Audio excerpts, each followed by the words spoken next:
صلو علیہ وآلہ۔ ایک مرتبہ رسول اللہ صلی اللہ علیہ وسلم مسجد میں تشریف فرما تھے اور لوگ آپ صلی اللہ علیہ وسلم کے ارد گرد بیٹھے ہوئے تھے کہ 3 آدمی وہاں آئے۔ ان میں سے 2 رسول اللہ صلی اللہ علیہ وسلم کے سامنے پہنچ گئے اور ایک واپس چلا گیا۔ پھر وہ دونوں رسول اللہ صلی اللہ علیہ وسلم کے سامنے کھڑے ہو گئے۔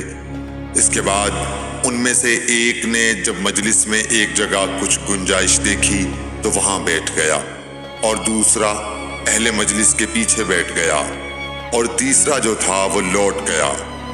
تو جب رسول اللہ صلی اللہ علیہ وسلم اپنی گفتگو سے فارغ ہوئے تو صحابہ رضی اللہ عنہم سے فرمایا، کیا تمہیں 3 آدمیوں کے بارے میں نہ بتاؤں؟